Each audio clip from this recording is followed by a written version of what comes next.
Bem-vindos ao canal Quem Sabe, aqui é Marcos Mendonça. Compartilhem, comentem, espalhem, tornem esse vídeo para o mundo todo. O meu objetivo é trazer cultura e conhecimento para vocês, sempre. Tem uma novidade hoje. Toda vez que a gente passa um tempo, que a gente melhora, a gente vai aprimorando, o canal vai melhorando nas aberturas, e as aberturas mostram que o canal está começando a ter novas fases. A abertura de hoje é nova, vocês vão ver. Mas vamos ao assunto de hoje. Bug do milênio. Fato ou fake? Existiu realmente? Tem certeza? Vem comigo.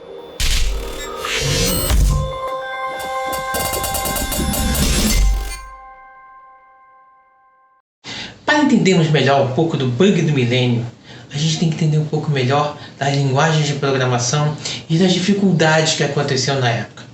Bom, bug do milênio. O que era exatamente o bug do milênio? O bug do milênio era um problema que as pessoas estavam pensando que ia acontecer ou que poderia estar acontecendo em todos os computadores no mundo inteiro na virada de 99 para 2000. O que seria isso na realidade? Pararia tudo. Instituições financeiras parariam de funcionar, como bancos, bolsas de valores,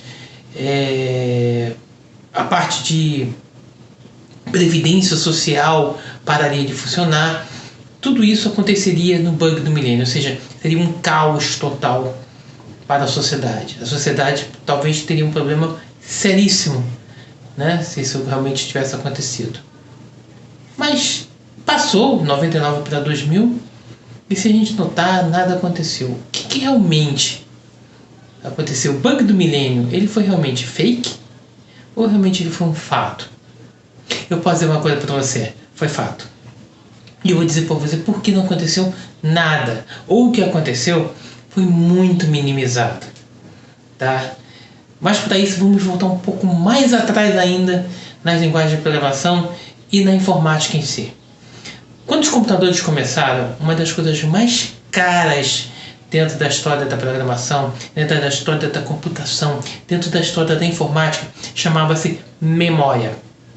Memória, isso mesmo. Hoje você tem, por exemplo, computadores com 32 GB de memória, você tem servidores de 128 GB, 512 GB de memória, alguns potencialmente unidos, a gente chama de cluster, a gente une vários computadores, vários servidores juntos e consegue potencializar isso. Mas antigamente, lá para os anos 70, 80, até mesmo, começando dos anos 90 já melhorou um pouquinho, mas até os anos 80, toda a década de 80, e até metade dos anos 90, memória era muito cara. Muito, muito, muito cara. Então o que acontecia? Você tinha computadores com baixíssima memória. Só para você ter uma ideia, em mais ou menos 1992, 1993, quando você tinha os computadores 286, 386, 486, 640 KB era uma enormidade em memória. Você imagina isso? Lá em 88, 86 também, eu estava começando dessa época para cá, 640 KB era uma enormidade. Então, como alguém podia trabalhar com 640K? Se trabalhava, mas tinham regras que deveriam ser cumpridas. Ou seja, você quando montava um programa financeiro, por exemplo, que tinha muitos cálculos, você tinha que economizar memória. Quanto mais memória você economizasse, quanto menos bytes você armazenasse, melhor seria. Então, como fazer para economizar memória? Uma coisa muito bem pensada na época foi o seguinte: em vez de nós colocarmos 4 dígitos no ano, colocaríamos 2. Com isso, eliminamos 2 bytes de memória e com isso nós conseguimos o quê? Economizar memória. Imagina, mas para você ter uma ideia, numa situação em que eu tenha 1 milhão de registros, 2 milhões de registros. Se eu economizar 2 bytes a cada um registro, em cima de 2 milhões de registros, eu teria economizado uma quantidade de memória gigantesca. Então isso facilitaria muito, eu reduziria muito o custo da informática que era bastante custosa. Então, toda vez que você lançava um programa de computador no mercado, quando você colocava a parte de data, ou seja, data de nascimento, data da morte, data da emissão da identidade, o que seja, você não jogava, por exemplo, 21/11/89, certo? Em vez de você botar 21/11/1989, como fazemos nos dias atuais, você colocava 21/11/89. Então, quando o computador fazia os cálculos, ele fazia, vamos dizer, eu quero saber o seguinte: se a emissão da identidade dele foi em 89 e ele teve a primeira carteira de motorista em 99, quanto tempo ele tem de 89 para 99? 99 menos 89 são 10 anos. Perfeito? Muito bem. Aí, o que acontece? Estamos passando os anos. Ninguém parou para pensar no bug do milênio. Ninguém parou para pensar, quando virar 2000? Deixa isso para lá. Na realidade, isso foi acumulando. Ninguém imaginava nos anos 80, muito provavelmente, que nós teríamos uma massa de dados computacional e uma massa de programas como nós tínhamos ao final de 99, 98, 99. O mundo era regido pela informática.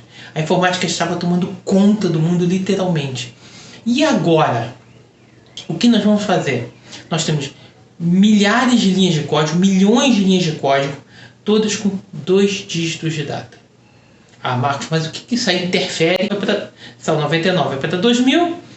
Tranquilo, perfeito. Tá, vamos fazer um cálculo então? Em 96, uma pessoa deu entrada na escola. Em 2006, essa mesma pessoa deu saída na escola. Deu entrada em 96 e foi em 2006. Se você parar para pensar, são 10 anos que essa pessoa está dentro da escola, correto? Corretíssimo. Então, como é que você faz o cálculo? Você tira a data de final com a data de início. Eu não mexi nos programas, ele só tem 2 dígitos de data. Calcula aí. 06 menos 96. Menos 90. Menos 90. É isso que você está ouvindo. Esse era o bug do milênio.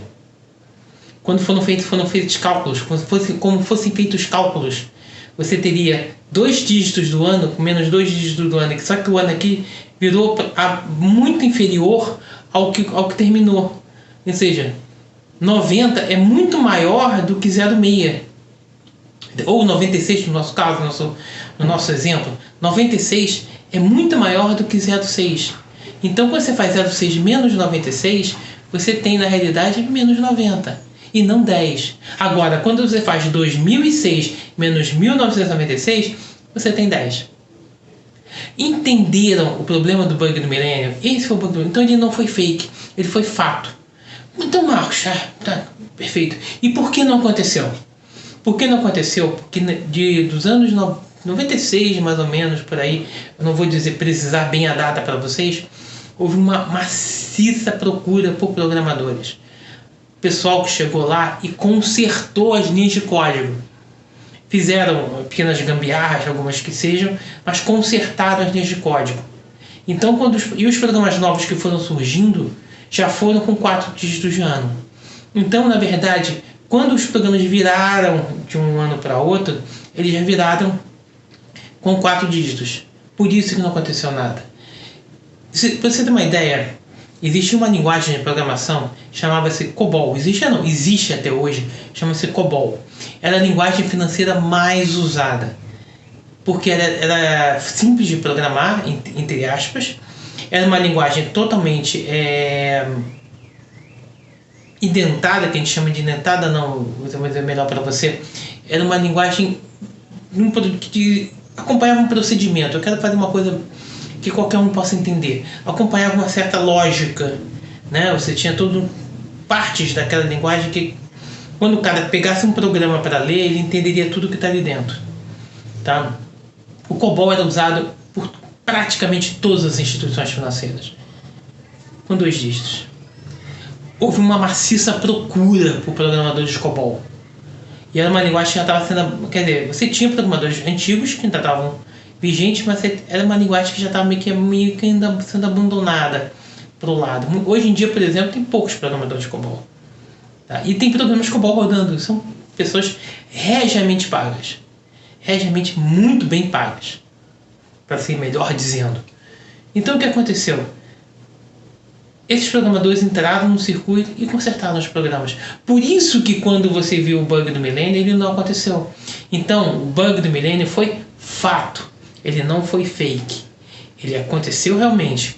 Só que ele foi, vamos dizer, evitado por conta de uma maciça carga de programação, um maciço trabalho de vários programadores no mundo inteiro, milhares de programadores, milhões de programadores no mundo trabalharam para consertar as linhas de código, retransformar elas de 2 para 4 dígitos e assim, consequentemente, resolver o problema. Então, quando entrou os programas no próximo milênio, já entraram corretamente, já entraram sem problemas.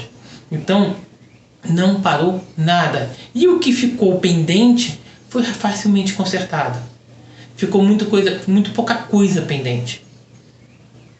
Então, foi mais ou menos o nosso bate-papo de hoje, para vocês entenderem que bug do milênio realmente aconteceu. Bug do milênio foi um fato, não foi fake, e afetou muita gente dentro da área de informática. Fiquem com Deus, espero que tenham gostado da nova abertura. Se gostaram, compartilhem, deem seu like, mostrem às pessoas o conhecimento e a cultura, que isso é coisa muito importante. Você estar com o conhecimento em dia, você estar sabendo do que está acontecendo, é muito importante. Fiquem com Deus, até a próxima. Tchau!